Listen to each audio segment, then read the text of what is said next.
ॐ नमो ब्रह्मादिभ्यो ब्रह्मविद्या संप्रदायकर्तृभ्यो वंश ऋषिभ्यो महद्भ्यो नमः गुरुभ्यो। ॐ सदाशिवसमारम्भं शङ्कराचार्यमध्यमाम् अस्मदाचार्यपर्यन्तं वन्दे गुरुपरम्परां। वसुदेवसुतं देवं कंसचाणूरमर्दनं देवकी परमानन्दं कृष्णं वन्दे जगद्गुरुं। श्रीकृष्णं हृदयं गीता संसारमलनाशिनीं ज्ञानं भक्ति मुक्तिदात्रीं गीता देवी नमाम्यहम्। ॐ मूकं करोति वाचालं वाचालं शब्दभाषितं यत्शक्तितमहं वन्दे सुतेजानन्दगुरुं परं। यत्शक्तितमहं वन्दे सुतेजानन्दगुरुं परम्। ॐ शान्ति शान्ति शान्ति। जय गुरु। শ্রী শ্রী গুরুগীতা সংঘ শ্রী শ্রী বারাসাত যোগাশ্রম আজকের সঙ্গে যারা উপস্থিত আছেন প্রত্যক্ষ এবং পরোক্ষভাবে নানা প্রান্ত থেকে যারা বিভিন্ন মাধ্যমে এই সংঘ দর্শন করছেন, শ্রবণ করছেন, উপলব্ধি করছেন, সকলকে জানাই ওম নমো নারায়ণায় এবং জয় গুরু শুভেচ্ছা। আমাদের এই সংঘ পরিচালনার জন্য, নিয়ন্ত্রণের জন্য এবং সঙ্গে চেতনা যোগানোর জন্য, মানব জীবনকে সার্থক করার জন্য যে সংঘ, এই সংঘ যাতে আমাদের মধ্যে প্রেরণা হয়ে ওঠে, আধ্যাত্মিক চেতনায় মুখরিত হয়ে ওঠে, তার জন্য যারা সহযোগিতা করেছেন, তার মধ্যে হিনমটর নিবাসী শ্রীমতী মীরা রায় মহোদয়া এবং শ্রদ্ধা সংঘের পক্ষ থেকে শ্রী সঞ্জয় ধর এবং শ্রী পুলক বিজয় দে, সকলকে জানাই আন্তরিক অভিনন্দন, ভালোবাসা এবং সকলের মঙ্গলের জন্য শ্রী গুরুর চরণে প্রার্থনা নিবেদন করছি। আজকে আমাদের আলোচ্য শ্রীমদ্ ভগবদ গীতা ত্রয়োদশ অধ্যায়। অধ্যায়ের নাম ক্ষেত্র ক্ষেত্রজ্ঞ বিভাগ যোগ। শ্রী গীতার যে মূল তিনটি শিক্ষা তা হল স্ব স্ব কর্তব্য সম্পাদন করো শ্রী ভগবানের নিমিত্তে একটি শিক্ষা, স্ব স্ব কর্তব্য সম্পাদন করো কার নিমিত্তে? ভগবানের নিমিত্তে। তাহলে কর্মযোগের সূত্র, কর্মযোগের পুরা সার কথা হলো একটি কথা, একটি শিক্ষা, শ্রী ভগবানের আশ্রয়ে জীবন যাপন করো। এটা হলো ২ নম্বর শিক্ষা, যা হলো ভক্তি পক্ষ বা ভক্তিযোগ, ভক্তিযোগের সার কথা হলো শ্রী ভগবানের আশ্রয়ে জীবন যাপন করো। আর ৩ নম্বর যে কথাটি হলো আত্মা অনিত্য, দেহ অনিত্য, আত্মা নিত্য। দেহ অনিত্য, বিনশ্বর, ক্ষয়শীল, মরণশীল, পরিবর্তনশীল, বিকারী। আর আত্মা সদা নিত্য, সত্য, মুক্ত। এটা হলো জ্ঞানপক্ষ। প্রথম গীতার ৬ অধ্যায়ে কর্মযোগ, তারপর দ্বিতীয় ৬ অধ্যায় ভক্তিযোগ, আজকে ত্রয়োদশ থেকে অষ্টাদশ অধ্যায় পর্যন্ত ভগবান এই যে আত্মা নিত্য দেহ অনিত্য এই পক্ষটা নিয়ে এই জ্ঞানযোগ নিয়ে সবিস্তার শুরু করেছেন। তার মানে আমরা জ্ঞানযোগে প্রবেশ করেছি। এটা হলো কর্মযোগ এবং ভক্তিযোগের ফল। যারা ঠিক ঠিক কর্তব্য কর্ম করে, ভগবানের আশ্রয়ে জীবন যাপন করে, তারা জ্ঞানযোগ সাধনার অধিকারী হন। তাই ভগবান এই জ্ঞানযোগটা অন্তিম 6টি অধ্যায়ের মধ্যে বিস্তার বা বর্ণনা করেছেন। কারণ এই অধ্যায়ের যে সার কথা আচার্য শঙ্কর বলেছেন যে এই অধ্যায়ের শেষের শ্লোকটিতে রয়েছে এই অধ্যায়ের সার কথা। অর্থাৎ হলো কি, আত্মার প্রকৃতি থেকে আত্মার প্রভেদই হলো মুক্তি। প্রকৃতি থেকে আত্মাকে পৃথক করে প্রভেদ, তাকে অনুভব করার নামই হলো ভূত প্রাকৃতি মোক্ষঞ্চ। শেষে একটি শব্দ আছে, আমরা সময় পেলে ওই দিকে যাব। ভূত প্রকৃতি মোক্ষঞ্চ। এই ভূত প্রকৃতি থেকে পরা প্রকৃতি অপরা প্রকৃতির থেকে পৃথক যে পরমাত্মা, তাকে উপলব্ধি করো। তো মূল জ্ঞান হচ্ছে কি, মূল জ্ঞান হলো যেটা জ্ঞান পক্ষ, জ্ঞান যোগ শুরু হয়েছে। তো প্রকৃত বা মূল জ্ঞান কথাটার অর্থ হলো জীবাত্মা পরমাত্মার একত্ব অনুভূতি বা অভেদ প্রতিপাদন। জীবাত্মা এবং পরমাত্মার একত্ব অনুভূতি। আমরা পৃথক পৃথক মনে করছি, কিন্তু না, আসলে পৃথক না। অজ্ঞানে পৃথকত্ব দৃষ্ট হয়, মায়ার কারণে হয়, অজ্ঞানের কারণে হয়, অবিদ্যার কারণে হয়। ঈশ্বর এক, জীবাত্মা আরেক, বহু জীবাত্মা, ঈশ্বর এক, এগুলো অজ্ঞানে দৃষ্ট হয়, অজ্ঞানে বোধ হয়। এই অজ্ঞানতা থেকে মুক্তির জন্য ভগবান এই অধ্যায়ের সূচনা করেছেন। কি জন্য? তার প্রিয় ভক্তদের জন্য। প্রিয় ভক্তদের জন্য ভগবান একটি প্রতিজ্ঞা করেছেন 12 অধ্যায়ে। তেষামেহ সমুর্ধত্তাৎ মৃত্যু সংসার সাগরাৎ। ভগবানের প্রিয়জনদের জন্য, যৌমত ভক্ত স্বামী প্রিয় ভগবান বলছে, আমার প্রিয় ভক্তের জন্য আমার একটা অঙ্গীকার আছে। তাদেরকে আমি ভবসাগর থেকে উদ্ধার করব। তাদের আর এখানে জন্ম মৃত্যুর চক্রে তাদের পড়তে হবে না। কিন্তু শাস্ত্রের সিদ্ধান্ত হলো আত্মজ্ঞান বিনা জন্ম মৃত্যুর চক্র থেকে নিবৃত্তি পাওয়া যায় না। তাই ভগবান তাই জ্ঞানের সূচনা করলেন প্রিয় ভক্তদের জন্য। ভগবান অঙ্গীকার করেছেন, প্রতিজ্ঞাবদ্ধ, তিনি প্রতিজ্ঞা করেছেন আমার ভক্তকে আমি উদ্ধার করব, তার মানে জন্ম মৃত্যু থেকে অব্যাহতি দেব। কিন্তু শাস্ত্র বলছেন জ্ঞানাৎ এবত কৌবিল্যম, জ্ঞান ব্যতীত কৌবিল্য হয় না, মুক্তি হয় না।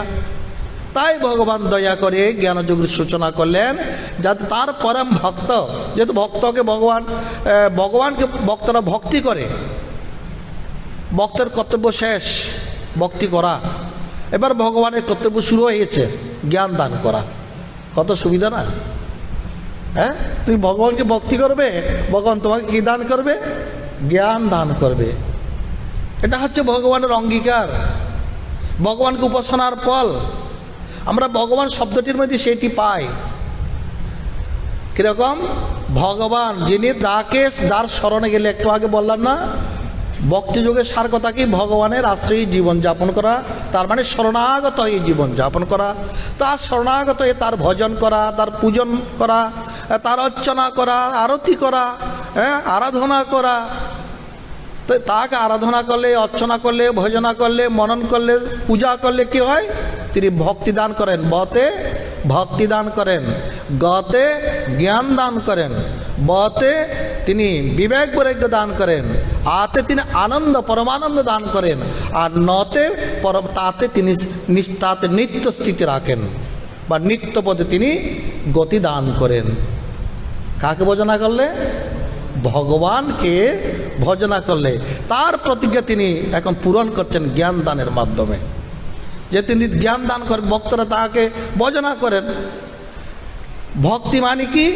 ভক্তির অনেকগুলো সংজ্ঞার মধ্যে একটি শ্রেষ্ঠ সংজ্ঞা হলো যেটা আচার্য শঙ্কর বলেছেন, স্বস্বরূপ অনুসন্ধানং ভক্তিরিত্ব বিধীয়তে। হ্যাঁ, মানে তোমার যথার্থ ভক্তি হলে নিজের স্বরূপ অনুসন্ধান করা, নিজেকে নিজে জানা আমি কে, তাই না? আমরা নিজেকে দেহরূপে জানি, এর অতিরিক্ত কিছু জানি না। দেহকে আমরা শ্রেষ্ঠ মনে করি, কিন্তু দেহের বাইরে যে একটি সত্য আছে, আমাদের চিন্তা চেতনার বাইরে যে একটি নিগুড় সত্য কথা আছে, আমরা কেবল দেহের মধ্যে আবদ্ধ হইয়াছি, দেহ চিন্তায় আবদ্ধ হইয়াছি, দেহ সুখে ব্যাপৃত হইয়াছি, দেহ ব্যতীত আর কিছু আমরা চিন্তা করি না। দেহ ব্যতীত যে আরেকটি সত্তা আছে, যাকে পরম চৈতন্য বা পরব্রহ্ম বা পরমাত্মা বলা হয়, সে জ্ঞানের কথা ভগবান আজকে আমাদের শোনাবেন। তাই তার নাম হলো সত্রজ্ঞ বিভাগ যোগ। অর্জুনের একটি প্রশ্ন দিয়ে শুরু হয়েছেন এই সত্রজ্ঞ বিভাগ যোগ। আমাদের শ্রীমদ্ ভগবদ্গীতাটি হলো কি গুরু শিষ্য সংবাদ। শীর্ষস্থানে কে আছেন? অর্জুন। অর্জুন কিরূপ? বলে গাভীর বাছুরের মতো। পার্থ বৎস সুধীর ভোক্তা। অর্জুন কিরূপ? গাভীর বাছুরের মতো, বাচ্চার মতো। বাচ্চার কাজ কি? মায়ের স্তনে গুথা দিয়ে দিয়ে দুধ বের করা। বাছুরের কাজ কি? মায়ের স্তনে গুথা মারবে। আর অর্জুনও প্রশ্নরূপী গুথা মেরে মেরে ভগবানের হৃদয়ে প্রশ্ন গুথা মেরে মেরে গীতা দুগ্ধামৃতম বের করছেন আমাদের জন্য। অর্জুন যদি উপযুক্ত শিষ্য না হতেন, বাছুরের মতো না হতেন, আমরা গীতা জ্ঞান থেকে বঞ্চিত হতাম। তাহলে অর্জুন শিষ্য হতো এরকম, কিরকম? সে বাছুরের মতো। অর্জুন ছিলেন সেরকম। তাই তিনি প্রশ্ন করছেন, প্রকৃতিং পুরুষং চৈবং ক্ষেত্র ক্ষেত্রজ্ঞম এবচ এতদ্বেদিতুমিচ্ছামি জ্ঞানং জ্ঞেয়ঞ্চ কেশব। 6টি বিষয় জিজ্ঞাসা করেছেন। প্রকৃতি কি, পুরুষ কি, ক্ষেত্র কি, ক্ষেত্রজ্ঞ কি, জ্ঞান কি, জ্ঞেয় কি। এগুলি ব্যতীত আত্মতত্ত্ব সম্যক উপলব্ধি হয় না। এই তত্ত্বগুলো আমাদের জানতে হবে। কাকে বলে প্রকৃতি, কাকে বলে পুরুষ, কাকে বলে জ্ঞান, কাকে বলে জ্ঞেয়, কাকে বলে ক্ষেত্র, আর কাকে বলে ক্ষেত্রজ্ঞ। আমাদের সনাতন ধর্মের এটাই হচ্ছে রহস্য, এক বৈচিত্র্য, এক বৈশিষ্ট্য। জ্ঞানকে কীভাবে উপলব্ধি করতে হয়। জ্ঞানের দুটো দিক, তোমার অনিত্য দিকটাও দেখতে হবে, নিত্য দিকটাও দেখতে হবে। অনিত্য জ্ঞান কী জন্য? পরিহার করার জন্য। যেমন তুমি রাস্তা দিয়ে যাচ্ছ, দেখে দেখে যেতে হবে। কেন? গর্ত থাকলে পা পড়লে পা মস্কে যাবে, কাঁটা থাকলে পায়ে লাগবে, খাঁকর থাকলে পায়ে লাগবে। তাহলে সেটা আমাকে জানতে হবে।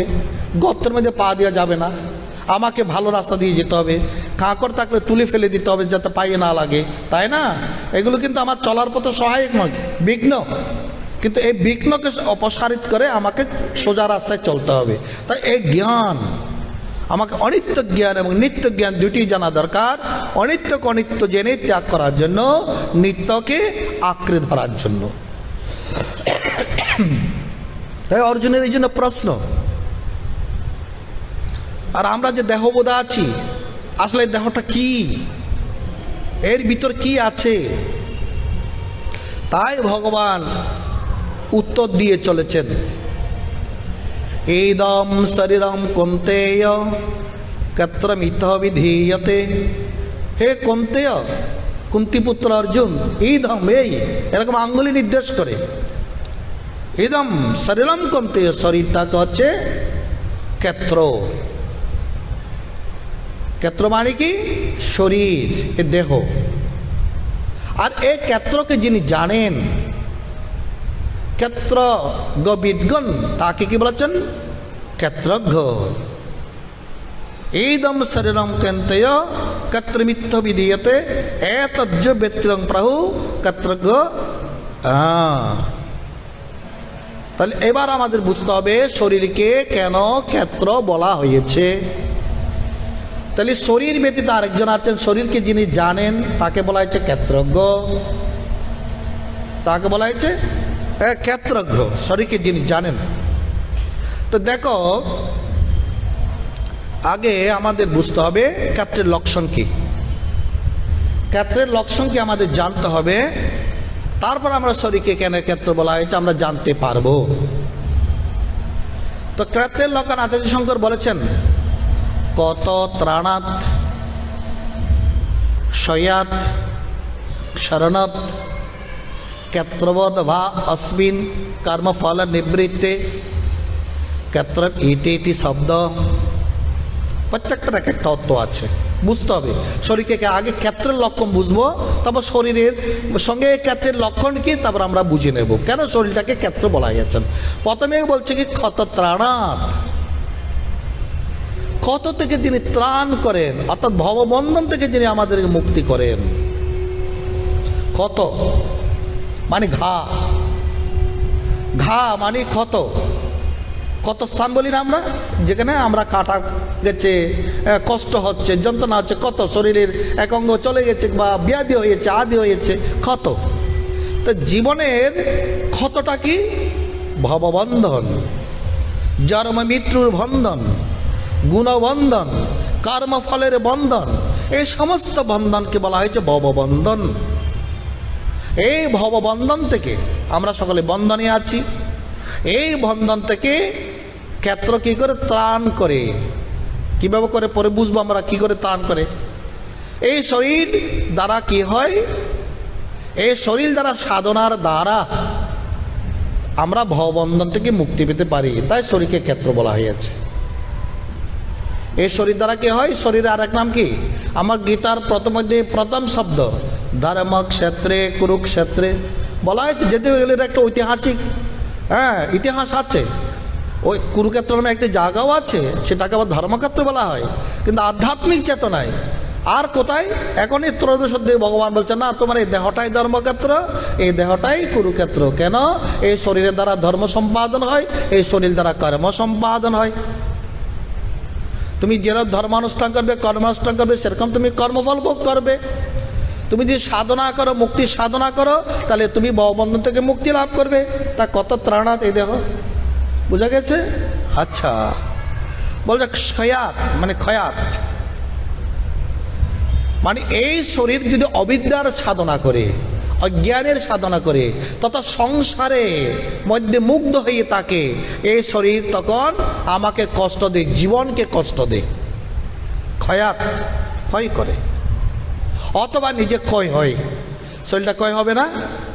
জন্মগ্রহণ করেছি ছোট হয়ে, এখন আমরা বড় হয়ে গেছি, একদম বৃদ্ধ হয়ে যাব, আর একদিন হরিবল হরিবল বলে শ্মশানে নিয়ে যাবে ক্ষয় হতে হতে।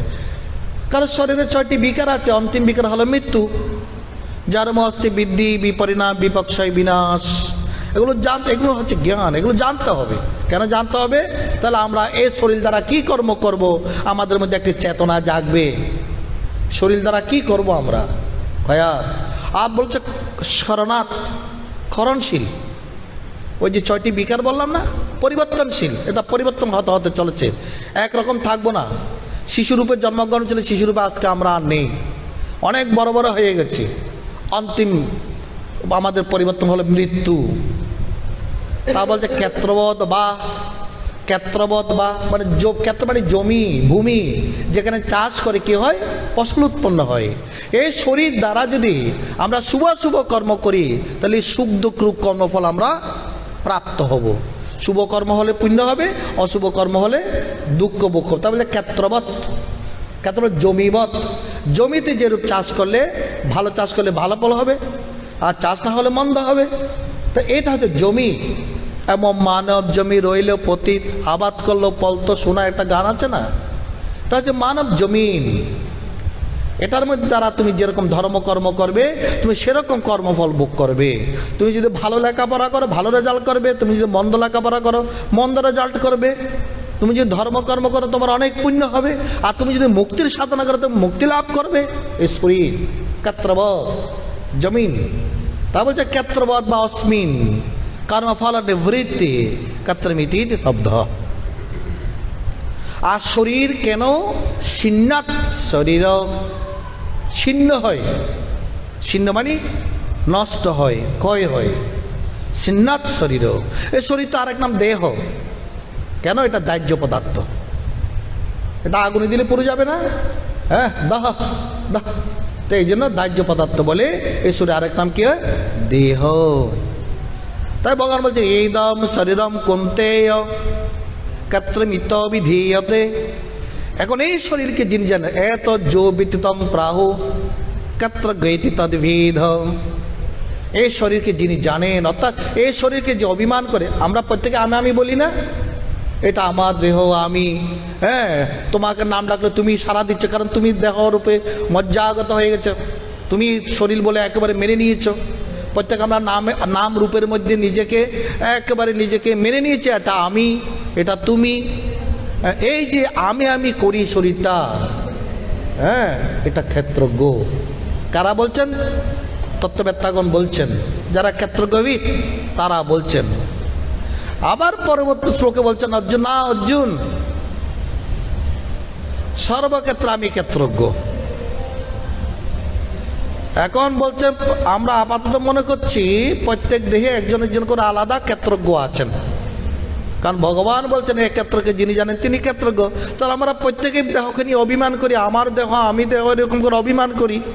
একটা ক্ষেত্রজ্ঞ, শাস্ত্রের ভাষায় যাকে বলা হয়েছেন ব্যষ্টি ক্ষেত্রজ্ঞ, সিঙ্গেল। তোমার দেহের ক্ষেত্রজ্ঞ কেবল তুমি, তুমি আরেকজনের দেহের ক্ষেত্রজ্ঞ হতে পারবে না। কিন্তু ঈশ্বর বলছেন দেখো আমি সর্বভূতের ক্ষেত্রজ্ঞ, ক্ষেত্রজ্ঞঞ্চ মমাং বিদ্যে সর্বক্ষেত্রেষু ভারত। সকল ক্ষেত্রের ক্ষেত্রজ্ঞ। আমাকে এটা কীরকম হলো? তাহলে দুইটা ক্ষেত্রজ্ঞ পরিচয় পেয়ে যাচ্ছে আমরা। একটা ক্ষেত্রজ্ঞ আমি, আরটা ক্ষেত্রজ্ঞ ঈশ্বর। বলে এটা কী করে সম্ভব? বলে হ্যাঁ সম্ভব হয়। প্রত্যেকে যদি একটা জমি থাকি, সে জমির মালিক আমি। আবার আমার আমার জমির উপর সরকারের ক্ষমতা আছে, অধিকার আছে, তিনি চাইলে যে কোনো সময় জমিটা নিয়ে যেতে পারবে। সরকারি আইনে এটা লেখা আছে, জমির আইনে। তাহলে আমি যেমন ব্যক্তিগত মালিক, সরকারও মালিক। হ্যাঁ, তো দুজন মালিক হয়ে গেল আমার জমির উপর। এই জমির উপর আমিও মালিক, আবার আমার ঈশ্বরও মালিক। হ্যাঁ, তো শাস্ত্রে বলছেন আমরা আপাতত অজ্ঞানে দুইজন ক্ষেত্রজ্ঞ দেখতে পাচ্ছি, একটি ব্যষ্টি ক্ষেত্রজ্ঞ, একটা সমষ্টি ঈশ্বর নামক ক্ষেত্রজ্ঞ।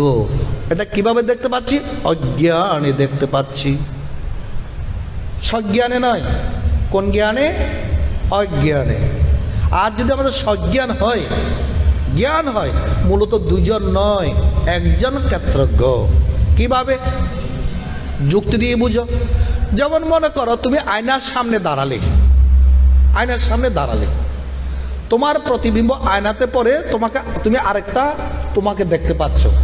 তো আয়নার মধ্যে যে তুমি তোমাকে দেখতে পাচ্ছ, তিনি আর তুমি কি পৃথক নাকি এক? কিন্তু দেখতে পাচ্ছি দুজন। কয়জন? দুইজন, যেহেতু আমি আয়নার সামনে দাঁড়িয়েছি। এই আয়টা হলো আমার কি, দর্পণটা হলো উপাধি। সেই রূপ অজ্ঞান রূপ উপাধির জন্য, মায়া উপাধির জন্য আমরা বহু দেখছি, কিন্তু আসলে একজন। কেন? যিনি আছেন তিনি হলেন আমাদের অধিষ্ঠান চৈতন্য, যাকে বলা হয় কুটস্থ চৈতন্য ঈশ্বর। তারই প্রতিবিম্ব হচ্ছে আমরা পৃথক পৃথক। আর আমি যে জীব চৈতন্য এবং এই কুটস্থ চৈতন্য ভিন্ন নয়, এক। ওই দর্পণে বিম্ব এবং প্রতিবিম্ব যেমন এক, সেই রূপ এই জীব চৈতন্য আর কুটস্থ চৈতন্য বা ঈশ্বর এক। তাহলে আমাদেরকে পৃথক করেছে কি? অজ্ঞানতার দ্বারা। অজ্ঞান সাধনা দ্বারা যদি আমার অজ্ঞান চলে যায়, ততক্ষণ আর দ্বৈত থাকবে না। তো দ্বৈত থাকলে আপত্তি কি? দ্বিতীয়াৎ বৈ ভয়ং ভবতি। যতক্ষণ দ্বিতীয় থাকবে ততক্ষণ ভয়, বিপদ, জন্ম, মৃত্যু, জ্বালা, যন্ত্রণা, সুখ, দুঃখ সব ভোগ করতে হবে। তাই আমার অখণ্ড জ্ঞানের প্রয়োজন। যেটা প্রথমেই বলা হয়েছে কি, প্রকৃত জ্ঞানটা কি? জীবাত্মা বা জীব চৈতন্য এবং পরম চৈতন্যের যে অভিন্ন উপলব্ধি, এটা আমাদের বুঝে নিতে হবে, পরিচয় হয়ে যেতে হবে, পরিচয় হতে হবে। আসলে আমার ভিতর যে জীবাত্মা আছেন, চেতনা আছেন, হ্যাঁ, এটা কে? এটা হলো তোমার অধিষ্ঠান চৈতন্য বা কুটস্থ চৈতন্যের কি প্রতিবিম্ব, বুদ্ধিতে প্রতিবিম্ব, একটা বুদ্ধির অধিষ্ঠান চৈতন্য আর একটা বুদ্ধিতে প্রতিবিম্ব চৈতন্য। এই যে কুটস্থ চৈতন্য যিনি অধিষ্ঠান চৈতন্য, তিনি আর ব্রহ্ম চৈতন্য অভিন্ন, আর এই কুটস্থ চৈতন্য এবং জীব চৈতন্য অভিন্ন, মূলত একজন। কয়জন? মূলত একজন। দুজন কখন আমাদের দর্শন করি? অজ্ঞানে। এই যেমন আমাদের জানা হয়ে গেল, এখন আমরা কি হয়ে গেল? দুজন নয়, মূলত ক্ষেত্রজ্ঞ একজন। যেমন মনে করো তুমি জমির মালিক, তুমি তো মরে গেলে জমিটা থাকবে না, তখন এটা কার জমি হয়ে যায়? আমরা বলি না খাস জমি সরকারের হয়ে যায় না? এই আমিরূপ অভিমানটা যদি চলে যায়, অজ্ঞানরূপ অভিমানটা যদি চলে যায়, অবিদ্যারূপ অভিমানটা যদি চলে যায়, আমি আমার ভোটটা যদি চলে যায়, আমি যেই সে পরমাত্মা। যেমন জমির মালিক মরে গেলে সেই জমির মালিক প্রকৃত মালিকের কাছে চলে যায়। হ্যাঁ, এই আমিটা যদি মরে যেতে পারে, আমি বোধটা যদি মরে যায়, আমার বোধটা যদি মরে যায়, অজ্ঞানতা যদি মরে যায়, অহংকারটা যদি মরে যায়, অভিমানটা যদি মরে যায়, তাহলে আমি থাকলাম না, আমি সেই। এটা হলো জ্ঞান। এই জ্ঞানটা লাভ করার জন্য ভগবান এই অধ্যায়ের মধ্যে জ্ঞানের সাধন দিয়েছেন। 20 প্রকার জ্ঞানের কি দিয়েছেন? সাধন, মানে 20 প্রকার সাধনার কথা বলেছেন। হ্যাঁ, 20 প্রকার, কারণ আমাদের এই জ্ঞান জানতে হবে। ভগবান বলেছেন জ্ঞানটা কি? ক্ষেত্রজ্ঞের জ্ঞানটাই হচ্ছে প্রকৃত জ্ঞান। ক্ষেত্রজ্ঞের জ্ঞানটাই হচ্ছে কি? প্রকৃত জ্ঞান। তাহলে ক্ষেত্র মানে দেহটা বিনাশীল জ্ঞান হয়ে গেল। এটা কিশীল? বিনাশীল, মরণশীল, অস্থায়ী, বিনশ্বর। আর ক্ষেত্রজ্ঞ নিত্য, শুদ্ধ, অমর, অবিনাশী, সচ্চিদানন্দ স্বরূপ। এই দুটা আমার জানার নাম হলো কি? জ্ঞান। এই জ্ঞান মুখে জানা নয়।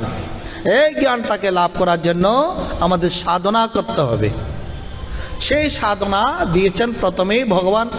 অমানিত্যম অদম্বিত্যম অহিংসা ক্রান্তিরাজবম। এর ভিতরে আবার এই শরীরটা কি দিয়ে গঠিত এসব বলা হয়েছেন। মহাভূতানে অহংকার বুদ্ধিরা বক্তম এবছ, এগুলো কথাগুলো আছে। এই শরীর কয়টা, ক্ষেত্র কয়টা বর্ণনা দিয়েছেন। হ্যাঁ, তো আমরা ওই দিক দিয়ে গেলে অনেক দেরি হয়ে যাবে।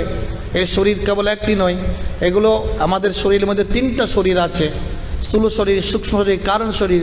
কোন শরীরটা মরে, কোন শরীরটা থাকে, কোন শরীরটা কর্মফল ভোগ করে, এবং বাকি শরীরগুলো কিভাবে মরে। আমরা দেখি মানুষ মরে গেলে স্থূল শরীরটা আগুনে পড়ে দেয় কিংবা কবরে দেয়, আর বাকি যে 2টি শরীর থাকে তারা একমাত্র জ্ঞান অনাস্য। কিসের দ্বারা বিনাশ প্রাপ্ত হয়? তাদেরকে আগুনও পোড়াতে পারে না, কবরও দিতে পারে না, তারা জ্ঞানের দ্বারা বিনাশ প্রাপ্ত হবে। হ্যাঁ, তাই এই জন্য আমাদের ভগবান বলে তুমি জ্ঞানের সাধনা করো।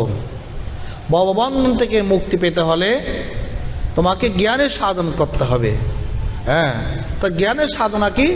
অমানিত্যম অদম্বিত্যম অহিংসা ক্রান্তিরার্জবম আচার্য উপাসনং শৌচম সজ্জম আত্মবিনিগ্রহ। এই একটি শ্লোকের মধ্যে 9টি গুণের কথা বলা আছে। অমানিত্যম অর্থাৎ তুমি মান শূন্য হও, তুমি নম্র হও, অভিমানী হইও না, অতিমানী হইও না। হ্যাঁ, মান সম্মান চেয়েও না। কারণ তুমি কার কাছে মান সম্মান চাও? তুমি তো ভক্ত, তুমি তো সাধক। তোমার ক্ষেত্র এই দেহ, এটা তো ভগবান বলে দিয়েছে এটা অনিত্য, করণশীল, বিনাশশীল। এটার মান চেয়ে তুমি কী করবে? এটা তো ওই শ্মশানে পুড়ে যাবে, মাটির তলায় যাবে। হ্যাঁ, তাই অমানিত্য, মান শূন্য। আমরা দেহটাকে কি মনে করি? শ্রেষ্ঠ মনে করি। দেহটা যেমন শ্রেষ্ঠ, কীরকম? ঠাকুর রামকৃষ্ণ সুন্দর দৃষ্টান্ত দেন, বলে দেখো ব্যাঙ কুড়িয়ে একটি টাকা পেল, তাই নিজেকে খুব শ্রেষ্ঠ মনে করে। সে মনে করে জগতে তার চেয়ে শ্রেষ্ঠ আর কোনো প্রাণী নেই। সে পথ দিয়ে হাতি যাচ্ছে, হাতিকে সে লাঠি দেখাচ্ছে। এখন বলো ব্যাঙ শ্রেষ্ঠ নাকি হাতি শ্রেষ্ঠ? সবাই হাতি শ্রেষ্ঠ বলবে, কিন্তু ব্যাঙ নিজেকে কি মনে করে? শ্রেষ্ঠ মনে করে। সেই রকম আমরা জীবেরা, মানুষেরা, আমরা নিজেকে শ্রেষ্ঠ মনে করি। কিন্তু শ্রেষ্ঠকে গীতার কোন অধ্যায়ে কথাগুলো আছে? দেহ হতে শ্রেষ্ঠ পাত্র ইন্দ্রিয় সকল, ইন্দ্রিয় অপেক্ষা মনই কেবল। মান হতে বুদ্ধিশ্রেষ্ঠ কুন্তির কুমার, বুদ্ধি হতে শ্রেষ্ঠ যিনি আত্মানাম তার। তাহলে দেহর মধ্যে যে আত্মা আছে, ক্ষেত্রজ্ঞ আছে, পরমাত্মা আছে, তিনি শ্রেষ্ঠ। সেই দিকে যদি আমাদের মন না যায় তখন আমরা দেহটাকে শ্রেষ্ঠ মনে করি, দেহটাকে কি মানে সম্মানিত মনে করি। অমানিত মানে কি? তোমার মধ্যে যথেষ্ট প্রশংসনীয় কর্ম গুণ আছে, তার জন্য আত্মশ্লাঘা না করা। তোমার অনেক গুণ আছে, ধ্যানে, জ্ঞানে, বিদ্যাতে, বুদ্ধিতে, দনে, অনেকগুলো তোমার শ্রেষ্ঠতার প্রশংসা করার মতো তোমার অনেক গুণ আছে। তা সত্ত্বেও নিজেকে কি মনে না করা, কেউটা মনে না করা, কেউ কোটা বলে না, নিজেকে একটা অনেক কিছু মনে করা, এসব না করা, অনেক না করা, এই নাম হলো অমানিত্য। ভগবান মহাপ্রভু তিনি বলেছেন, দেখো তুমি ভগবানের ভজন করতে চলেছ, তুমি নিজেকে কেউটা মনে করলে কেউ হবে না, তোমাকে দিনহীন হতে হবে। অমানিনা মানদেন কীর্তনিয়া সদাহারে। তুমি নিজে মান চাইবে না, তুমি যে মান চাও না, তুমি সত্যিকারে যে নিরভিমানী তার প্রমাণ অন্যকে তুমি মান দান করবে। আমি নিজেও চাইলাম না, অন্যকেও মান দিলাম না, তা হাম্বরা হয়ে গেলাম, হাম্বরা। কিন্তু অন্যকে মান দেবে, অমানি না মানও দেয় না, তুমি অন্যকে মান দেবে। তারপর তুমি যদি এসে কীর্তন করো, ভগবান আরাধনা করো, উপাসনা করো, তাতে ভগবান হরি প্রসন্ন থাকেন। এটা শুধু সাধুদের জন্য নয়, সংসারের সকলের জন্য এই বাড়িটা অত্যন্ত প্রয়োজন। নিজেকে শ্রেষ্ঠ মনে করলে অনেক মহা বিপদ ঘটেছে। আমরা ভাগবতে কি দেখতে পাই? ভাগবতে দেখতে পাই রাজা পরীক্ষিতের কথা। তিনি যখন গেলেন, কোথায় গেলেন? মৃগয়া গেলেন। সেখানে তার জল পিপাসা পেয়েছে। তিনি তো রাজা, সম্মানিত ব্যক্তি, আর তিনি সুশাসক, কিন্তু ভালো রাজা, সুশাসক, প্রজাবৎসল। কিন্তু যখন তিনি জলপিপাসায় কাতর হয়ে মুনির আশ্রমে ধ্যানস্থ মুনির নিকট জল চাইলেন, তিনি তো জানেন না সাধুরা ধ্যানস্থ হয়ে থাকলে তাদের বাহ্য জ্ঞান থাকে না, রাজা তো এনা জানেন না। আর তিনি নিজেকে অপমান বোধ করলেন, আমি সম্মানিত, আমাকে কেন সম্মান করলো না? তো যে নিজেকে সম্মানিত মনে করে, কেউ যদি সম্মান না দেয় তখন নিজেকে অপমান বোধ করে, এটাই হচ্ছে অভিমান, এটাই হলো অভিমান। এটা থাকা চলবে না। যে নিজেকে পূজ্য মনে করে, কেউ যদি তাকে সম্মান প্রণাম না করে, পূজা না করে, তখন নিজেকে খুব ক্রোধান্বিত মনে করে, এটাই হলো অভিমান। বলা হচ্ছে না, এটা থাকতে পারবে না। তুমি জ্ঞানের সাধনায় চলছো, জ্ঞানের সাধনাতে একটুখানি মানও থাকতে পারবে না। নিজের উপর হাতি পিষ্টে গেলেও বলতে পারবে না আমার উপর কেন হাতি যাচ্ছে। জ্ঞানের সাধনা এত সূক্ষ্ম, জ্ঞানের অধিকারী বিরল। মানুষ তো স্বভাবত অভিমানী, অভিমানের কারণে জ্ঞানের সাধনের দিকে তারা অধিকার পায় না। তাই ভগবান প্রথমেই বলেছেন অমানিত্য, তুমি মান শূন্য, কোনো প্রকার নিজের দেহ অভিমান রাখতে পারবে না, দেহবোধ রাখতে পারবে না। দেহের উপর তোমার যদি হাতি চালিয়ে দে চলে যাবে, তুমি বলতে পারবে না কেন আমার পিঠে হাতি চালিয়ে দিয়েছেন। অমানিত্য। তো রাজা পরীক্ষিত তিনি নিজেকে অপমান বোধ করলেন, ক্রোধ এসে গেল, তিনি একটি অন্যায্য কর্ম করে বসলেন। কি কর্ম বসলেন? এবং পরম পবিত্র ভগবৎ সদৃশ্য মুনির গলায় একটা মরা সর্প ঝুলিয়ে দিলেন। এটাকে শাস্ত্রের ভাষায় বলা হচ্ছে মহতি বিনষ্টি। রাজা বিশাল অপরাধ করে ফেলেছেন, মহতি বিনষ্টি, একটা বিনাশ কার্য করে ফেলেছেন। কি কার্য করেছেন? জীবনের জন্য শ্রেষ্ঠ নিকৃষ্ট কার্য, একেবারে নিকৃষ্ট কার্য, জঘন্য কার্য।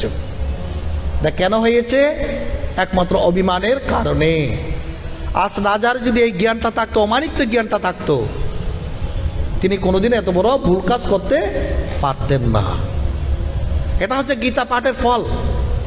আমরা শুধু গীতা পাঠ করছি, শুনছি, যদি নিজের জীবনে ধারণ না করি, গীতা পাঠের মায়ের তো কৃপা পাওয়া যাবে না। গীতা মা বলছে এইভাবে চলো, আমরা তো এইভাবে চলি, কী করে হবে? তো গীতা মা আমাদের কী শিক্ষা দিচ্ছেন? মানছেও না, অমানিত্য। একবার নারদ ভগবান শ্রীকৃষ্ণকে এসে বললেন, আপনি পক্ষপাত করেন, বিরাট একটা দোষারোপ।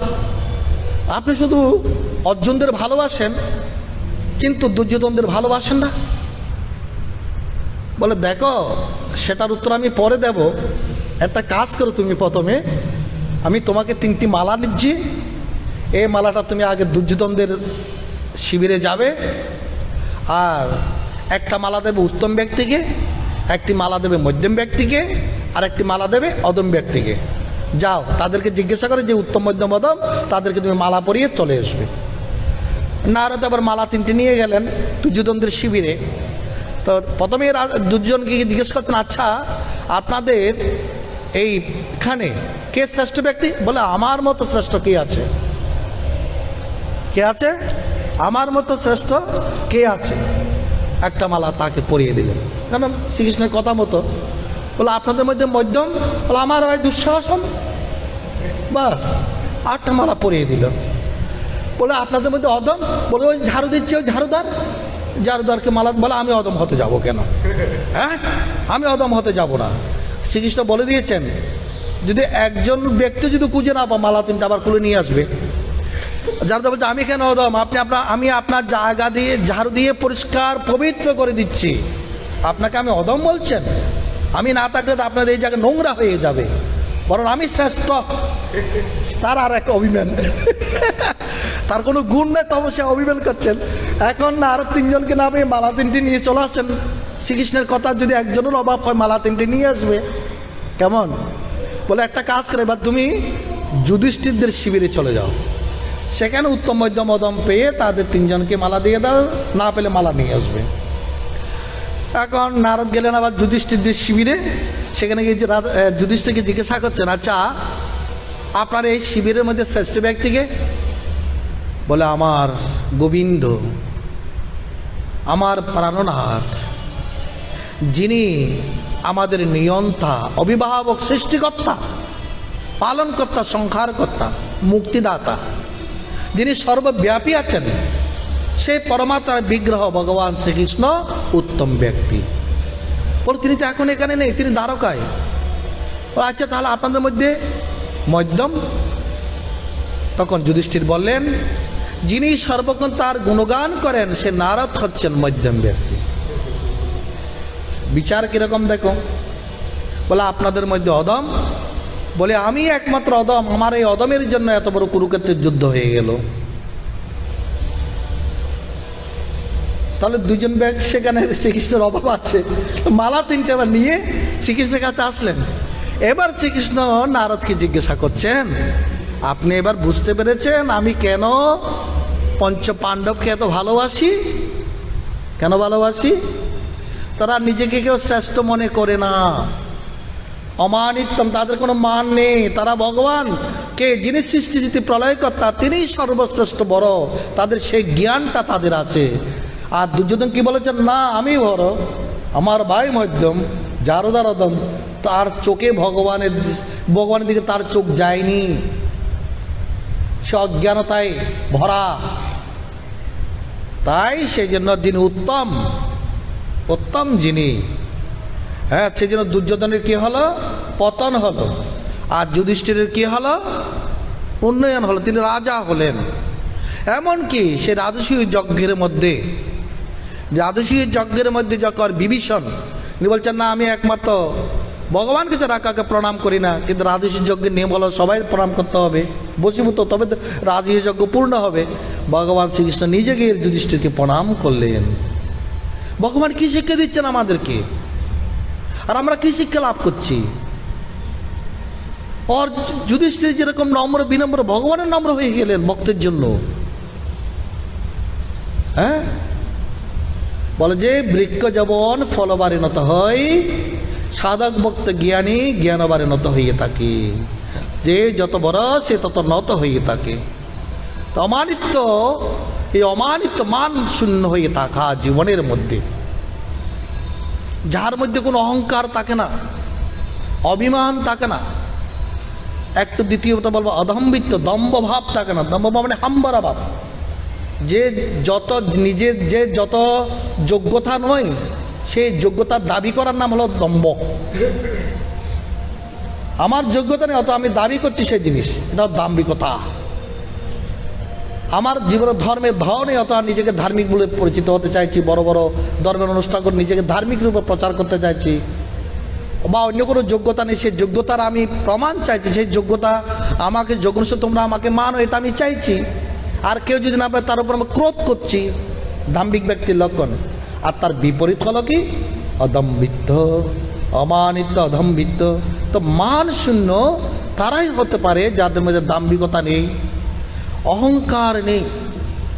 ভগবান বলছে দেখো, আমি মানুষের বড় বড় পাপ ক্ষমা করে দিতে পারি, কাম ও ক্রোধ লোভে পরে যদি অপরাধ করে থাকে সেটাও আমি ক্ষমা করি, কিন্তু অহংকারকে চূর্ণ করি, অহংকারকে ক্ষমা করি না। অহংকারকে তিনি চূর্ণ করে দেন, চূর্ণ করে দেন, তিনি রাখেন না অহংকার। হ্যাঁ, অহংকারকে তিনি চূর্ণ করে দেন। তাহলে অমানিত্ব, তাহলে তুমি মান শূন্য হও, মানে নম্র হও, অন্যকে সম্মান করো, অন্যকে মর্যাদা দাও, অন্যকে ভালোবাসো, স্নেহশীল সুদাও, তাকে প্রেম প্রীতি ভালোবাসা দিয়ে অন্যকে আপন করো। আর নিজেকে ছোট মনে করো, কীরূপে? তৃণাদপি শুনেছেন, তৃণের মধ্যে নিজেকে অযোগ্য মনে করো। আপনাকে বড় বলে বড় সে নয়। আমরা ছোটোকালে পড়েছি না? ছোটোকালে পড়লে কী হবে? সেই জ্ঞান এখন আমাদের হয়নি। পড়েছি ছোটোকালে, কিন্তু জ্ঞান হয়নি। এখন নিজেকে হামবড়া হামবড়া, কেউটা মনে হয় অনেক কিছু বড় বড় মনে হয়ে গেছে মনে হয় আমাদের জীবনের এবং সমাজের সর্বস্তরের মানুষের একই দশা। আপনাকে বড় বলে বড় সে নয়, লোকে যারে বড় বলে বড় সে হয়। লোকে কাকে বড় বলবে? যার মধ্যে অমানিত্ব, অদম্ভিত্ব, এই জ্ঞানগুলো, এই গুণগুলো, এই বৈশিষ্ট্যগুলো, এগুলো যার থেকে দেখে তাকেই তো বড় বলে না। তাই বলছে জ্ঞানের সাধনার প্রথম সত্য মান শূন্য হও, দাহাত্মবোধ ত্যাগ করো। এ দেখো আমি ত্যাগ করো, এটা ভগবানের মনে করো, ভগবান তারই দান এটা। অমানিত্য বদম বিত্তম অহিংসা ক্রান্তির আর্জবম, কাকে হিংসা করো না, পরপীড়ন করো না, ক্রান্তি ক্ষমা করো। তোমাকে একজনে কি করেছে? আঘাত করেছে, তুমি চাইলে প্রতিবাদ করতে পারো, কিন্তু ভক্ত প্রতিবাদ না করে সহ্য করে। এটা আমার প্রভুর দান, এটার নাম ক্ষমা। আমার প্রভুর দান নয়, মনে করতে হবে এটা আমার কর্মফল। অত ভগবান যাহা করে মঙ্গল, এই বিচারগুলোর মাধ্যমে ক্রান্তি। যেহেতু তুমি ভক্ত, তুমি সাধক, তুমি জ্ঞানের সাধনা করতে যাচ্ছ, তুমি সেখানে প্রতিবাদ করলে চলবে না। তাহলে তোমার কর্মফলকে কয় করবে? আর্জবম, সরলতা, মনে প্রাণে কর্মে বাইরে একরকম ভাব। মনে একরকম ভাব, বাইরে একরকম, এটা সরলতা নয়, এটা হচ্ছে কপটতা। হ্যাঁ, তাহলে অমানিত্যম, অদম্বিত্তম, অহিংসা, ক্রান্তির আর্জবম। তারপর কি? আচার্য উপাসনং শোচম সৌজ্যমাত্ম বিনিগ্রহ। আচার্য উপাসনা, গুরু উপাসনা, গুরু ভক্তি, গুরু প্রেম, গুরুকে ভালোবাসা, গুরু বাণীকে পালন করা, শ্রদ্ধা করা। এটা আমরা পরবর্তী আরেকটা শ্লোকে গিয়ে দেখতে পাবো, এটা আমাদের জীবনে কত প্রয়োজন। আচার্য উপাসনম শোচম, মনে প্রাণে পবিত্রতা, মনের মধ্যে কামনা বাসনা পোষণ না করা, কাম ক্রোধ লোভ রাগ দেশ আসলেও কি করা? হ্যাঁ, সেগুলোর ব্যাগে আপ্লুত না হয়ে সেগুলোকে প্রত্যাহার করার চেষ্টা করা, কাম ক্রোধের ব্যাগকে যে সামাল দিতে পারে। হ্যাঁ, তারপর কি বলা হয়েছে? সহ্যমাত্ম, স্থিরতা। সাধনার পথে অনেক রকম বাধা বিপত্তি আসবে, কিন্তু তাতে বিচলিত না হওয়া। অনেক প্রলোভন আসবে, বিচলিত না হওয়া।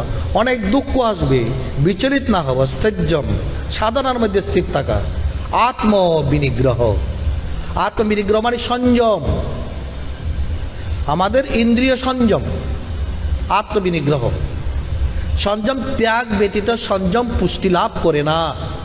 কি ব্যতীত? ত্যাগ ব্যতীত সংযম হয় না। হ্যাঁ, সেই জন্য এই ত্যাগের শিক্ষাটা আমাদের উপনিষদের মধ্যে দিয়েছেন। প্রজাপতি ব্রহ্মা দিয়েছেন 3 জাতের মানুষকে 3 প্রকার উপদেশ। এটা তৈত্তির উপনিষদেরই কথা। একবার ব্রহ্মা কাছে, ভগবান ব্রহ্মা প্রজাপতির কাছে দেবতাগণ, অসুরগণ, মানবগণ গিয়েছিলেন কি জন্য? জ্ঞান লাভের জন্য। তাদেরকে কয়েক বছর ব্যাপী সঙ্গে রেখে তাদের জ্ঞান আপনি শিক্ষা টিক্ষা দিয়েছেন, অনেক সেবা করেছেন, গুরু সেবা করেছেন। যখন তাদের শিক্ষা সমাপ্ত হলো, তারা এবার যার যার লোকে চলে যাবেন, অন্তিম উপদেশ প্রার্থনা করছেন। প্রজাপতি ব্রহ্মার কাছে প্রথমে দেবতাগণ গেলেন, বলছেন আপনি আমাদের জন্য একদম সার উপদেশ প্রদান করুন। এখন ব্রহ্মা ভাবছেন দেবতারা একটু ভোগলোলুপ, ক্ষমতাবান দেবতা, শক্তি আছে। এখন তারা যদি অসংযমী হন আর তাদের তেমনি শক্তি আছে, তাহলে তারা কি করবে? সমস্ত ভোগ্য বস্তু তারাই গ্রহণ করবে, পৃথিবীর মানুষ বঞ্চিত থাকবে। তাদের এমন উপদেশ দেওয়া উচিত যাতে তারা একটু সংযত থাকে এবং সকলেই যেন সে সম্পদের ভাগিদার হতে পারে, তারা এককভাবে যেন চিনিয়ে না নিতে পারে। তখন ব্রহ্মা অনেক চিন্তা ভাবনা করে বলছেন দান্ত দান্ত হও, মানে দমন করো। এটা বলে, এটাকে পুরো শব্দ না বলে, পরিপূর্ণ বাক্য না বলে বলছে দ, একটি শব্দ দিয়ে বুঝিয়ে দিলেন দ। এবার তাদেরকে জিজ্ঞেস করলেন তোমরা কি বুঝেছ? তখন তারা বললেন, বলে ভগবান আপনি বলেছেন দান্ত হও, অর্থাৎ দমন করার জন্য, আমাদের মন বুদ্ধি ইন্দ্রিয়কে দমন করার জন্য, আমরা যেন ভোগলোলুপ না হই। আমরা যদি ভোগলোলুপ হয়ে উঠি, অসংযম হয়ে উঠি, তাহলে আমাদের যারা পূজা করে মর্ত্যলোকের মানবেরা, তারা তো আর কোনোদিন পূজা করবে না। অসংযমীকে কে পূজা করবে? তাই আপনি বলেছেন আমরা যেন আমাদের মন বুদ্ধি ইন্দ্রিয়কে কী করি? সংযম করি, অর্থাৎ যতটুকু প্রয়োজন ততটুকু গ্রহণ করি, বাকিটুকু আমরা ত্যাগ করি। ত্যাগের দ্বারা কী হয়? সংযম পুষ্টি হয়। এবার মানবরা গেলেন, দেবতারা চলে গেলেন দেবলোকে, মানবরা গেলেন। মানবরা যখন গেলেন তখন তারাও যখন অন্তিম উপদেশ ব্রহ্মার কাছে প্রার্থনা করলেন, তখন ব্রহ্মা চিন্তা করলেন মানুষও কাম ও ক্রোধ লোভে মত্ত হয়ে যদি তারা ভোগ সর্বস্ব জীবন যাপন করে, পৃথিবীর ভারসাম্য নষ্ট হয়ে যাবে, পৃথিবীর ভারসাম্য নষ্ট হয়ে যাবে। শাস্ত্রের উপদেশ হলো তেন ত্যক্তেন ভুঞ্জিতা মাগ্রেদ কৈশ্যসের ধনম। শাস্ত্রের নির্দেশ কি? তুমি ত্যাগের সহিত ভোগ করো, আগে দান করো, আগে ত্যাগ করো, তারপর তুমি বিষয় গ্রহণ করো। ত্যাগেন বঞ্চিতা, ভোগ করো, ত্যাগ। এগুলো আবার অন্যান্য আধ্যাত্মিকত্ব আছে, আমরা আজকে এই প্রসঙ্গে এভাবেই বলি। তুমি ত্যাগ করো, আগে দান করো নিজের। সেজন্য আমাদের সনাতন ধর্মী গৃহীদের জন্য তারা কী করেন? অগ্রভাগ আগে তুলে রাখেন, হয় গুরুদেবের জন্য, কোনো দেবতার জন্য, কোনো অতিথির জন্য, কোনো ভিখারি নারায়ণের জন্য। এটা হচ্ছে ভোগের সত্য। পৃথিবীবাসী ভোগ করার প্রথমেই আগে কি করতে হবে? এক ভাগ তুলে রাখতে হবে। এগুলো আসলে শিক্ষা নাই বলে মানুষ তুলে না, কিন্তু তুলে কারা? এখন আমাদের উত্তর ভারতের যারা গৃহী, যারা নর্মদা পরিক্রমা করে, তাদের মুখ থেকে শুনেছি যে তারা কিভাবে চলে। ওই চলার পথে গৃহী যারা ভক্ত, তারা এইরকম পরিক্রমাবাসীদের জন্য তাদের খাবার রান্না করা ভোজনের এক অংশ তুলে রাখে, আর পরিক্রমাবাসীরা সেই পথে চলার পথে তাদেরকে এরা দান করে। ওইখানে এখনো আছে, এখানে না। ওই পরিক্রমাবাসীরা এইগুলো প্রাপ্ত হয়ে তারা এইভাবে নর্মদা পরিক্রমা করে, আর তাদের তপস্যা ফল প্রাপ্ত হয় গৃহীরা। তাদের তপস্যা ফল কারা প্রাপ্ত হয়? গৃহীরা। তো এই তাদের তপস্যার ফল প্রাপ্তির জন্য আগে ত্যাগ করতে হয়। তাই ভগবান ব্রহ্মা তাদেরকে বলেছেন শুধু, অর্থাৎ তোমরা কি করো? দান করো। দান করো মানে ত্যাগ করো। দান করো মানে তোমার থেকে ত্যাগ করো। তখন যখন বললেন বললেন, তখন তাদের জিজ্ঞেস করলো তোমরা কি বুঝেছো? ভগবান আপনি আমাদের দান করতে বলেছেন। বলে গুড, ঠিক আছে, আমি এটাই চেয়েছি তোমার কাছ থেকে। এবার অসুরেরা গেলেন, তারাও অন্তিম প্রার্থনা করলেন এক উপদেশের জন্য। তাদেরকেও চিন্তা ভাবনা করে ভগবান ব্রহ্মা চিন্তা করছেন, এরা তো অসুর, অসীম শক্তিশালী, এরা যদি মানবের উপর, দেবতার উপর অত্যাচার করে পৃথিবীতে আমাদের সৃষ্টি যে ক্রম এটা নষ্ট হয়ে যাবে, তাই তাদের কি দেব? বলে তাও দাও। অর্থাৎ মনে মনে ব্রহ্মার ইচ্ছা ছিল তারা দয়া করুক, মানুষের উপর অত্যাচার যেন অকারণ অত্যাচার যেন না করে, কারণ অকারণ কোনো কারণে যেন অত্যাচার না করে। এখন তাদের জিজ্ঞেস করেন তোমরা কি বুঝেছ? বলে আপনি আমাদের বলেছেন দয়া করো। তিনটেই কিন্তু সংযম। দমন করো মানে সংযম করো, নিজের সত্য ত্যাগ করো, দান করো, নিজের সত্য ত্যাগ করো, দয়া করো, সেও করুণা করো।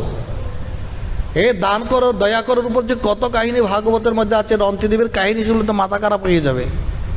একটানা 48 দিন উপবাস থাকার পর সামান্য ভিক্ষার মধ্যে সামান্য খাবার পেয়েছেন, খেতে বসেছেন, তখন অতিথি ব্রাহ্মণ আসলেন, তারপর আবার আসলেন অতিথি, তারপর আবার আসলো অতিথি, সব দিয়ে ফেলেছে, শেষ জল ছিল, আসলো চণ্ডাল যে আমাকে কেউ জল দেয় না, আমি জল পিপাসা একাতে আমাকে জল দিন, জল দিয়ে দিল। কীরকম নিজের সত্য ত্যাগ করে দিয়ে দিয়েছেন। তখন সেখানে ব্রহ্মা বিষ্ণু মহেশ্বর হাজির হয়েছেন, তাদের সঙ্গে দানের ফল দেখো। তা এই তিনটি মানব জীবনে প্রয়োজন। আত্মবিনিগ্রহ, এটা কেন বলা হচ্ছে? আত্মবিনিগ্রহ, অমানিত্যম, অদম্বিত্তম, অহিংসা, ক্রান্তির আর্জবম, আচার্যম, শোষম, সহ্যম, আত্মবিনিগ্রহ। আচার্য উপাসনম, শৌচম, সহ্যম, আত্মবিনিগ্রহ। আত্মবিনিগ্রহ আত্মসংযম, দেহ ইন্দ্রিয় সংযম। সংযম কীভাবে হবে? এই তিনটি উপায়ে। কী বিষয়ের মাধ্যমে? দমন করো, দান করো আর দয়া করো। ওগুলো সবার মনে রাখতে হবে। দমন করো, ইন্দ্রিয় সংযম করো। ইন্দ্রিয় যা চাইছে তা তুমি খেতে দেবে না, তাতে তুমি অন্যের জন্য তুলে রাখো। আমি যদি মানে ঘরের খাবারের মধ্যে যদি একজন লোলুপ যদি তার সন্তান থাকে আর 5 জন সদস্য সব যদি সে খেয়ে ফেলে, বাকিরা কি খাবে? পরিবারের ভারসাম্য নষ্ট হয়ে যাবে না? তাকে দমন করতে হবে। এ শাস্ত্রে জেনে বলছে তুমি দমন করো, তোমার যতটুকু খাদ্য ক্ষুধা প্রয়োজন, ক্ষুধা মেটানোর জন্য প্রয়োজন ততটুকু খাও, বাকির জন্য তুমি রেখে দাও, তবে তুমি দেবতা হতে পারবে। দমন করলে কি হবে? দেবতা হবে। দান করলে তোমার মনুষ্যত্ব অর্জন হবে। আর দয়া করলে অসুরত্ব থেকে তুমি মুক্তি লাভ করবে।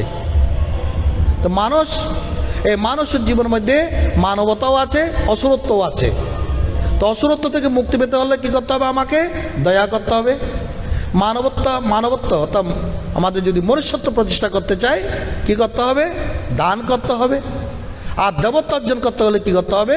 দমন করতে হবে। দেবতা মানে তুমি যে দেবভাব, দেবশক্তি যদি অর্জন করতে পারো, দেব সম্পদ অর্জন করতে পারো, তাহলে তুমি জ্ঞান যোগ সাধনার অধিকারী হবে। আত্মবিনিগ্রহ, তাই না? আত্মবিনিগ্রহ। তারপর শ্লোকটা কি? ইন্দ্রিয়ার্থেষু বৈরাগ্যম মনহংকারমেব চ জন্ম মৃত্যু জরা ব্যাধি দুঃখ দোষানুদর্শনম। ইন্দ্রিয়ার্থেষু বৈরাগ্য, হ্যাঁ, অর্থাৎ ইন্দ্রিয় যে বিষয়ে ধাবিত হয়, চোখ রূপের দিকে যায়, কর্ণ শব্দের দিকে যায়, হ্যাঁ, শরীর স্পর্শের দিকে যায়, যে শরীর ইন্দ্রিয় যেগুলো কি হয়, যে বিষয়ের দিকে ধাবিত হয়, তুমি তার মধ্যে কী করো? সেখান থেকে প্রত্যাহারিত করো, বৈরাগ্য অবলম্বন করো। ইন্দ্রিয়গুলোকে বিষয়ের দিকে ধাবিত করিও না, এবং নিরহংকার হও, অহংকার করো না। অহংকার আর অমানিত্যের মধ্যে কী পার্থক্য জানো? অমানিত্য হলো তোমার যথেষ্ট প্রশংসনীয় গুণ আছে, তুমি তার জন্য তুমি নিজেকে মান সম্মান কারো কাছে চাও না, অমানী বা নিরভিমানী হয়ে থাকতে চাও। আর অহংকারটা হলো কীরকম জানো? তোমার আদৌ কোনো গুণ নেই, অথচ তুমি নিজেকে বড়াই করো, আমার অমুক আছে, আমার তমুক আছে, আমার সমুক আছে, আত্মশ্লাঘা, অহংকার। দরাকে সরাজ্ঞান না করা, যাকে যা তা বলে ফেলা। হ্যাঁ, তো একটা ঠাকুর অনুকূলচন্দ্র একটা বাণী আছে না ঠাকুরের, গুণ নেই যে বড়াই করে অগর ঘরে তারাই মরে। আমার গুণ নেই অথচ আমি বড়াই করি, হাম্বারা বাপ। গুণ নেই যে বড়াই করে, বড়াই মানে অহংকার করে, অগর ঘরে তারাই মরে। তা বলছে ভগবান বলছে না, মরতে যাবে কেন, আমার বাণী তুমি শ্রবণ করো, নিরহংকারী হও। নিরহংকারী হলে তার অগর ঘরে মরতে হবে না। হ্যাঁ, তারপর যেটা আমাদের বোঝার বিষয় প্রত্যেকের, জন্ম মৃত্যু জরা ব্যাধি দুঃখ দোষানু দর্শনম। এই যে আমাদের জন্ম মৃত্যু জরা ব্যাধি দুঃখ, এগুলোর মধ্যে তুমি দোষ দেখো, দোষ দেখে দেখে এগুলোর প্রতি আসক্ত হইও না, তবে তুমি জ্ঞানযোগ সাধনা অধিকারে হবে, তুমি জ্ঞান লাভ করতে পারবে। জন্ম কি? মাতৃগর্ভ থেকে ভূমিষ্ঠ হওয়ার নাম জন্ম। এই জন্মের যে যন্ত্রণা, জন্ম হওয়ার পূর্বে যে মাতৃগর্ভের যন্ত্রণা, হ্যাঁ, আমাদের শাস্ত্রকার তো এই জন্য বলে যখন মাতৃগর্ভ থেকে সন্তান বাহির হয় তখন সে কান্না করে কেন, বলে সে যন্ত্রণায় ছিল। এবং সেই তার যে ভূমিষ্ঠ হবার সময় যন্ত্রণা, সেটা আরেক যন্ত্রণা। তো জন্ম যন্ত্রণা, মৃত্যু যে তার গর্ভবাসের যন্ত্রণা। তো এই যন্ত্রণা তুমি অনুভব করো, জন্ম মৃত্যু অনুভব কর। মৃত্যু সময় এই যে আমাদের প্রাণ মর্মভেদ করে চলে যায়, মর্মভেদ করে চলে যায়, কি যন্ত্রণা। এই হৃদয় থেকে একটা প্রাণ চলে যাওয়া। হ্যাঁ হ্যাঁ, কেউ যদি আত্মহত্যা করতে গিয়ে যদি সে না মরে থাকে, মনে করো গলায় ফাঁসি দিচ্ছে কিন্তু ঠিক মতো দড়িটা পড়েনি, তখন কি আর্তনাদ স্যার। কেউ যদি বিষ খায় সঙ্গে সঙ্গে মরে না যায়, তার কি আর্তনাদ। আর একদিন বলেছিলাম যে সহস্র বিচ্ছিক যদি দংশন করে মৃত্যুর সময়, স্বাভাবিক মৃত্যুর সময়, কি আর্তনাদ। কিন্তু আমরা সে জন্ম মৃত্যু এগুলো ভুলে যাই। মনে করো আমরা আজীবনে এই পৃথিবীতে থাকবো, তা আমরা বহু লোলুপ হয়ে থাকি। ভগবান বলছে না, জন্ম মৃত্যু যারা ব্যাধি দুঃখ দোষার দর্শনম। এই শরীরটা বিকারী পদার্থ, এই শরীরটাকে তুমি একদিন মরে যাবে, এটা তুমি জানো না। ভগবান বুদ্ধ, তা ভগবান বুদ্ধের কাহিনীর মধ্যে আছে, তো ভগবান বুদ্ধের অনেকগুলো রাজা শিষ্য ছিল, রাজা শিষ্য। আর ওই রাজাদের রাজবিলাসিনী ছিল, রাজবিলাসিনী ছিল। তো একদিন এক রাজা এসে ভগবান বুদ্ধের কাছে বললেন, বলে প্রভু, আমার এক রাজবিলাসিনীর মৃত্যু হলো, আমি এখন কি করব? অর্থাৎ তাকে পোড়াবো না কবরে দেব, কি করব? সে তো পাপিয়সী নারী, দেবী প্রকৃতির নারী নন। তখন ভগবান বুদ্ধ বলছে, একটা কাজ করো, একটা কাঁচের বাক্সে তাকে আপাতত রেখে দাও। কিসের বাক্সে? কাঁচের বাক্সে। কিছুদিন যখন অতিক্রান্ত হলো, কিছুদিন পর দেখা গেল পৌঁছতে শুরু করলো। শরীরটা পৌঁছবে না তো বিকেলে পৌঁছে যায়, প্রাণ নাই তো, নিষ্প্রাণ শরীর পৌঁছে যাচ্ছে, গলে গলে যাচ্ছে। অস্থি থেকে, হাড় থেকে মাংসগুলো টুকরো টুকরো হয়ে গলে গলে পড়ে যাচ্ছে। আর সেখানে পোকা হয়েছে, পোকা আর দুর্গন্ধ চড়াচ্ছে। এবার ভগবান বুদ্ধ বলছেন তার সন্ন্যাসীদের, দেখো এবার তোমরা ওই মৃতদেহটাকে একটু দর্শন করে আসো। তখন সব সন্ন্যাসীরা ওই মৃতদেহটাকে দর্শন করলো, গিনগিন করে এরকমভাবে দর্শন করলো। দর্শন করে যখন প্রভুর কাছে আসলো, ভগবান বলছে কি দেখেছো? বলে দেখো বিশ্লিষ্ট হয়ে গেছে, গন্ধ বেরোচ্ছে, পচে গেছে, গলে গেছে। বলে দেখো এই নারীর প্রতি একদিন রাজারা কি ছিল, তারা লোভাতুরা ছিল, লোভাতুর ছিল তারা, তাই এটা রাজবিলাসিনী। এই হচ্ছে শরীরের পরিণাম,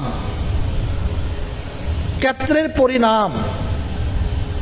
তাই তোমরা নাম রূপ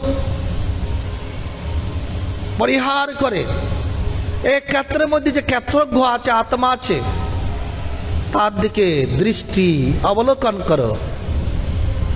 যাকে তার অষ্টশীলের একটি কথা হলো সদৃষ্টি। বুদ্ধ ধর্মের অষ্টশীল আছে, অষ্টশীল, সৎচিন্তা, সদ্ভাবনা, সৎসংকল্প, সদৃষ্টি। এই সদৃষ্টি মানে কি? শরীরের প্রতি নজর না দিয়ে তার মধ্যে যে আত্মা আছে, ঈশ্বর আছে, একজন নিয়ামক আছে, পরিচালক আছে। নামরূপ মিথ্যা, নামরূপ তোমাকে কষ্ট দেবে। হ্যাঁ, তাই তুমি সদৃশ্য অবলোকন করো, আত্মদীপ ভব, আত্মজ্ঞানে প্রজ্বলিত হও, আত্মজ্ঞানে প্রজ্বলিত হও। শরীরের প্রতি দৃষ্টি দিও না, নাম রূপের প্রতি আকৃষ্ট হইও না। এই নাম রূপ থাকবে না চিরদিন, তার জন্য তোমাকে দমন করা, দয়া করা, হ্যাঁ, দান করা অভ্যাস করতে হবে। দেহের প্রতি যারা মায়া ত্যাগ করতে চায়, এমনি এমনি মায়া যাবে না।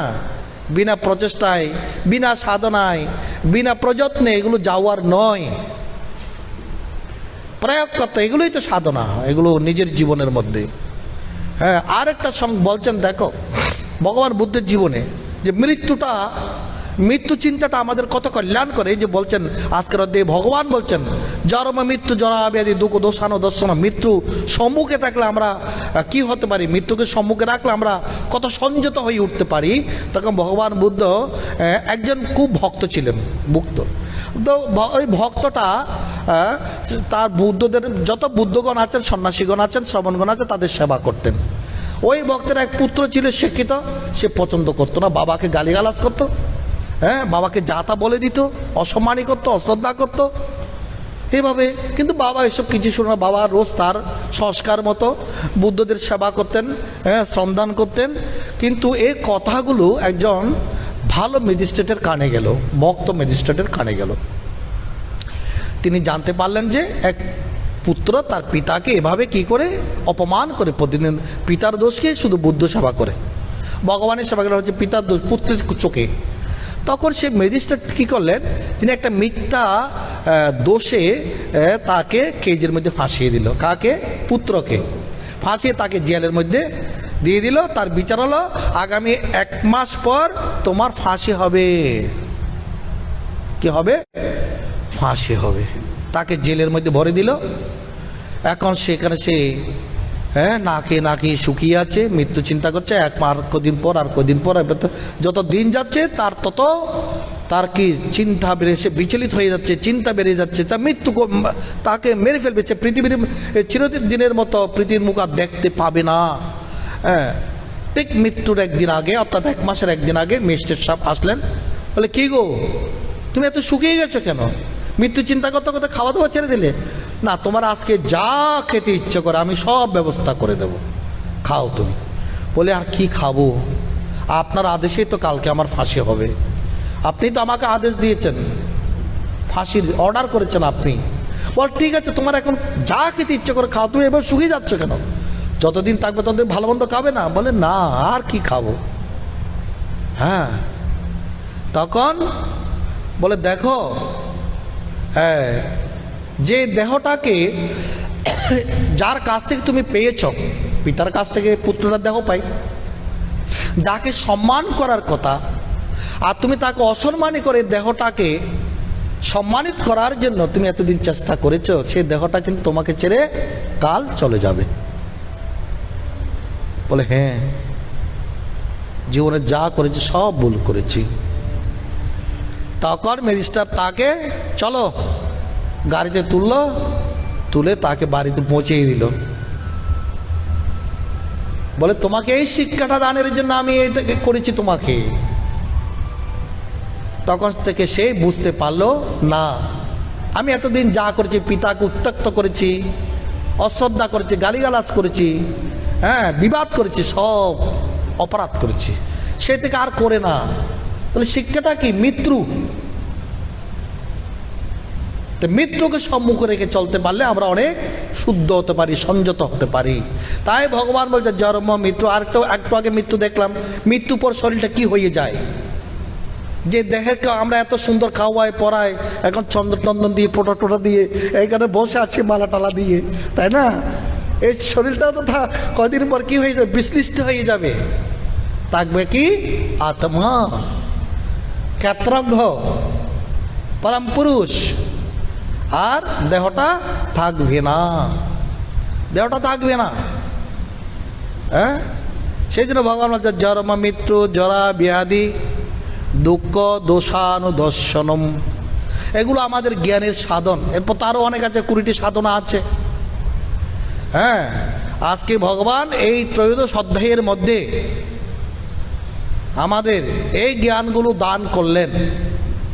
এবং কি কি এই প্রকৃত জ্ঞান কি কি বিষয়ে লাভ করতে হবে আমাদের? ক্ষেত্রজ্ঞ, শুধু ক্ষেত্রজ্ঞ নয়, শুধু ক্ষেত্র আর ক্ষেত্রজ্ঞ নয়। এখানে কিসের জ্ঞান লাভ করতে হবে? দেখো, এখানে জ্ঞান লাভ করতে হবে যেগুলো আমরা মাঝখানে শ্লোকে অতিক্রম করে চলেছি। মহাভূতানি অহংকার বুদ্ধিরব্যক্তম এবচ, এটা ক্ষেত্রের পরিচিতি থেকেই ভগবান বলেছেন। তো আমরা সেখানে দেখতে পাই মহাভূত, পঞ্চমহাভূত সম্পর্কে জানতে হবে। এই পঞ্চমহাভূত থেকে আমাদের শরীর তৈরি হয়েছে। তস্মাদ বা এতস্মাদ বা আত্মনম আকাশ সমুদ্ভূত, অর্থাৎ আত্মা থেকে আকাশ, আকাশাত বায়ু, বায়ু অগ্নি, অগ্নি আপো, হ্যাঁ, অদিভি পৃথিবী সমুদ্ভূতে। এই পঞ্চভূত কোথা থেকে এসেছে? সে এতস্মাৎ আত্মনম আকাশ সমুদ্ভূত, আত্মা থেকে। তাহলে পঞ্চভূতের জ্ঞান জানতে হবে আমাদের। পঞ্চভূত, পঞ্চকর্মেন্দ্রিয়, মহাভূতানি অহংকার বুদ্ধিরব্যক্তম এবচ ইন্দ্রিয়ানি দশৈকঞ্চ পঞ্চচেন্দ্রিয় গোচরা। এখানে বলা আছে তোরা পঞ্চভূত সম্পর্কে জানতে হবে। পঞ্চকর্মেন্দ্রিয়, পঞ্চজ্ঞানেন্দ্রিয়, মন, বুদ্ধি, অহংকার। অব্যক্ত বলাচ্ছেন, অব্যক্ত মূলা প্রকৃতি। তারপর কি বলেছেন? ইচ্ছাদেশ, সুখ দুঃখ, সংঘাত, চেতনাধৃতি, এটা বলে সপ্তবৃত্তি। এই দেহের, এগুলো অন্তঃকরণের ধর্ম, মনের ধর্ম, আত্মার নয়, সপ্তবৃত্তি। তারপর জানতে হবে ক্ষেত্রজ্ঞ। আসলে ক্ষেত্রজ্ঞ কে? ক্ষেত্রের যে নিয়ামক, পরিচালক, সঞ্চালক। তারপর যাতে জ্ঞান, এই 20 প্রকার জ্ঞান, যেটা অর্জুন প্রশ্ন করেছিলেন, জ্ঞান কি? এবং জ্ঞেয়, জ্ঞান জাত প্রবেশকামী যজ্ঞতামৃত নুষ্ণুতে অনাদিমত পরম ব্রহ্ম ন সৎন সৎ উচ্চতে। জ্ঞেয় সম্পর্কে জানতে হবে। তারপর কি জানতে হবে? আমাদের জ্ঞান, জ্ঞেয়, আমাদের প্রকৃতি তত্ত্ব, পুরুষ তত্ত্ব, এই সবগুলি মিলে হয় আমাদের ত্রয়োদশ তত্ত্ব। হিসাব করেছ? পঞ্চভূত, পঞ্চমহাভূত। পঞ্চভূত আর মহাভূতের মধ্যে আবার তফাৎ আছে। যখন ভূতগুলোকে তোমার বিশ্লেষণ করা হয়, পঞ্চীকরণ করা হয়, তখন হয়ে যায় ভূত। আর পঞ্চীকরণের পূর্বে অপঞ্চীকৃত অবস্থা বলা হয় মহাভূত। তাই মহাভূতানি অহংকার। পঞ্চমহাভূত, পঞ্চকর্মেন্দ্রিয়, পঞ্চজ্ঞানেন্দ্রিয়, পঞ্চ বিষয়, মন, বুদ্ধি, অহংকার। তারপর হচ্ছে অব্যক্ত বা মূলা প্রকৃতি। তারপরে তোমার হচ্ছে সপ্তবৃত্তি। সপ্তবৃত্তিগুলো কী কী? ইচ্ছা, দেশ, সুখ দুঃখ, সংঘাত, চেতনাধৃতি, জ্ঞান, জ্ঞেয়, ক্ষেত্রজ্ঞ বা পরমার্থ তত্ত্ব, আর প্রকৃতি পুরুষ তত্ত্ব। এই হচ্ছে ত্রয়োবিংশ তত্ত্ব। ত্রয়োবিংশ না, ত্রয়োদশ, 13 প্রকার তত্ত্ব। জানার জন্যই ত্রয়োদশ অধ্যায়ের মধ্যে এই তত্ত্বগুলো পরিস্ফুট করেছেন। এই তত্ত্বগুলো জেনে কী করতে হবে? ক্ষেত্রজ্ঞত এবং অন্তরং জ্ঞান চক্ষুষা। ক্ষেত্র এবং ক্ষেত্রজ্ঞের যে অন্তর, শেষ শ্লোকটি, জ্ঞান চক্ষুর দ্বারা যারা জানতে পারেন, ক্ষেত্র বিনাশী, ক্ষেত্রজ্ঞ অবিনাশী, সচ্চিদানন্দ স্বরূপ, যারা এটা জানতে পারেন, আর সব কিছুতে প্রকৃতির বিকার, ভূত প্রকৃতির বিকার, এটা যারা জানতে পারেন, তারা বলছেন, ভগবান বলছেন, তারা পরম মুক্তি লাভ করতে পারেন। ওম তৎসৎ, জয় গুরু।